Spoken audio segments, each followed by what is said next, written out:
Um dos personagens mais proeminentes na Bíblia é o arcanjo Miguel, conhecido como o chefe dos anjos nesta hierarquia celestial. Miguel se destaca como uma figura de autoridade e poder, incorporando a essência da força divina e liderança. Ele é o único anjo designado como arcanjo na Bíblia, o que o coloca em uma posição de honra e responsabilidade sem igual nos reinos celestiais. Muitas pessoas acreditam que Lúcifer também era um arcanjo, pois liderou outros anjos em uma revolta contra Deus. No entanto, a função de Lúcifer diverge significativamente da de Miguel, simbolizando uma queda da graça em contraste com a devoção inabalável de Miguel a Deus. Da mesma forma, embora alguns acreditem que Gabriel também seja um arcanjo, as Escrituras não afirmam isso explicitamente. O papel de Gabriel como mensageiro difere das características combativas e protetoras associadas a Miguel, ilustrando a diversidade de funções dentro da ordem angelical. Dentro do cânone das Escrituras, apenas 4 anjos são nomeados: Miguel, o arcanjo; Gabriel, o mensageiro de Deus; Lúcifer, o caído; e Abaddon, também conhecido como Apolion, o destruidor de todos os santos anjos mencionados na Bíblia. Miguel é o mais proeminente desses anjos, sendo descrito como um dos principais príncipes e líder dos exércitos celestiais em batalha contra Satanás e suas forças. Ao longo das Escrituras, Miguel é mencionado lutando e defendendo contra espíritos malignos e principados, demonstrando sua lealdade e serviço a Deus. No entanto, é essencial entender que Miguel é um servo de Deus e não deve ser adorado como Deus. Embora desempenhe um papel significativo no plano divino, sua autoridade e poder derivam do Criador, e é a ele que toda adoração deve ser dirigida. Essa compreensão nos permite manter uma devoção centrada em Deus, enquanto reconhecemos a importância e o papel dos anjos, como Miguel, no cumprimento da vontade divina. O papel de Miguel como defensor é enfatizado no livro de Daniel, onde é descrito como um príncipe principal que vem em auxílio do anjo que luta contra o príncipe da Pérsia. Essa responsabilidade protetora se alinha com seu papel na defesa de Israel, especialmente destacado em Daniel 12:1, onde Miguel é retratado como o guardião do povo de Deus durante tempos de grande tribulação. Além disso, a interação de Miguel em Judas 1:9, onde ele contende com Satanás pelo corpo de Moisés, revela sua autoridade e poder, ainda que ele opere dentro dos limites de sua natureza angelical, deferindo a autoridade de Deus. É essencial reconhecer que Miguel é um servo de Deus e não deve ser adorado como Deus. Ele desempenha suas funções sob a autoridade divina e direciona sua adoração somente a ele. Ao compreender e respeitar essas distinções, podemos cultivar uma fé sólida e uma devoção centrada em Deus, reconhecendo o papel vital dos anjos, como Miguel, enquanto mantemos nossa adoração exclusivamente direcionada ao Criador. Daniel revela que Miguel tem uma conexão direta com a nação de Israel. Além disso, ele revela que Miguel terá um papel proeminente no fim dos tempos. Daniel 2:1-3 diz: E naquele tempo se levantará Miguel, o grande príncipe, que se levanta a favor dos filhos do teu povo, e haverá um tempo de angústia, qual nunca houve, desde que houve nação até aquele tempo. Mas naquele tempo livrar-se-á o teu povo, todo aquele que for achado escrito no livro. E muitos dos que dormem no pó da terra ressuscitarão, uns para a vida eterna, e outros para vergonha e desprezo eterno.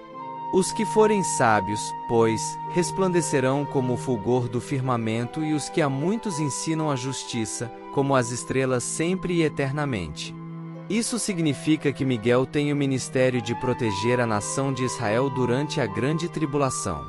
Ele não é apenas um anjo guerreiro, mas Miguel também tem um trabalho especial na proteção de Israel. Deus designou Miguel como guardião espiritual sobre Israel. Agora, Miguel ainda está defendendo os filhos de Israel, como sempre fez.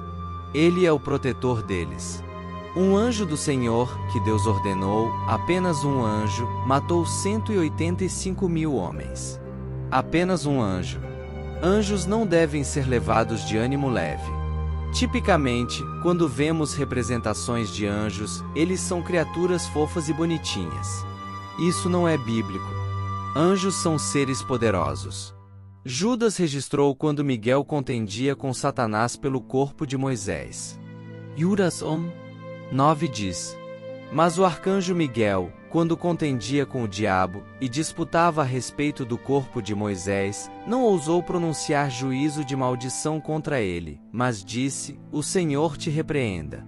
Esta é a única passagem da Bíblia que define claramente Miguel como um arcanjo. Agora, há algumas denominações e crenças que pregam que o Senhor Jesus Cristo é Miguel, o arcanjo. Ele não é Jesus, não é Miguel, o arcanjo. Em nenhum lugar da Bíblia Jesus é identificado como Miguel ou qualquer outro anjo. Em Judas 9, Miguel diz: O Senhor te repreenda. Se o Senhor Jesus Cristo fosse de fato Miguel, por que ele diria: O Senhor te repreenda? Faria mais sentido para ele dizer: Eu te repreendo. Isso prova que Miguel não é Jesus, como alguns grupos têm pensado. Jesus repreendeu o diabo em sua própria autoridade, mas Miguel não o fez. Miguel, o arcanjo, embora seja apenas um anjo, não é Deus. Sim, ele é uma criatura maravilhosa. No entanto, ele ainda é um ser criado e não deve ser adorado. Cada vez que as pessoas tentaram se curvar e adorar anjos na Bíblia, eles foram proibidos por eles. Anjos são servos espirituais. Você vê um anjo e vive, mas nenhum homem viu a Deus e viveu. Mas agora, irei contar para vocês sobre uma simulação que fiz no caso de um anjo ser enviado para destruir a terra. Veja, era um dia como qualquer outro. O sol brilhava alto no céu, as pessoas iam e vinham em suas rotinas diárias. De repente, uma luz intensa cortou o céu, ofuscando o sol. Todos pararam e olharam para cima, protegendo os olhos com as mãos, tentando ver o que estava acontecendo. Do meio da luz, uma figura desceu. Um anjo, majestoso e terrível ao mesmo tempo. Seu corpo brilhava como o sol, suas asas eram como nuvens brancas, e em sua mão, ele segurava uma espada flamejante. Ele era uma visão de beleza e terror, e todos que o viam sentiam um misto de admiração e medo. Sem uma palavra, o anjo levantou sua espada e a bateu contra o chão. A terra tremeu sob seus pés, rachando e se abrindo, engolindo edifícios e ruas. As pessoas gritavam e corriam, mas não havia para onde fugir. Então, o anjo falou. Sua voz era como o rugido do trovão, ecoando por toda a cidade. Ele convocou uma tempestade, e o céu, antes claro, ficou escuro com nuvens pesadas. Raios cortavam o céu, e a chuva caía como uma cascata, inundando as ruas e arrastando tudo em seu caminho. Mas a destruição não parou por aí. O anjo levantou sua espada mais uma vez, e desta vez, convocou o fogo. Uma chuva de fogo caiu do céu, queimando tudo o que tocava. As casas, as árvores, tudo era consumido pelas chamas. No final, tudo o que restava era ruína e desolação. O anjo, a figura imponente que causou tudo isso, olhou em volta, sua expressão impassível. Ele não fez isso por maldade, mas por dever. Ele era um servo de Deus, e estava apenas cumprindo sua missão. Mas mesmo em meio à destruição, havia esperança. Porque o anjo, por mais que fosse o executor da destruição, também era o portador da renovação. Ele sabia que, do caos, uma nova ordem surgiria. E assim, ele se foi, deixando para trás apenas as marcas de sua passagem e a promessa de um novo começo. E assim, mesmo no meio da destruição, a vida continua. E a esperança, por mais frágil que pareça, nunca morre. Porque depois da destruição, sempre vem a renovação. E o anjo, mesmo sendo o executor da destruição, também é o portador dessa esperança. E isso, meu amigo, é o verdadeiro poder de um anjo. Enfim, esse foi o vídeo de hoje, espero que tenham gostado. Deixe seu comentário abaixo com sua opinião sobre o assunto. E não se esquece de se inscrever, deixar o like e ativar o sininho de notificações para serem informados dos próximos vídeos. Até mais!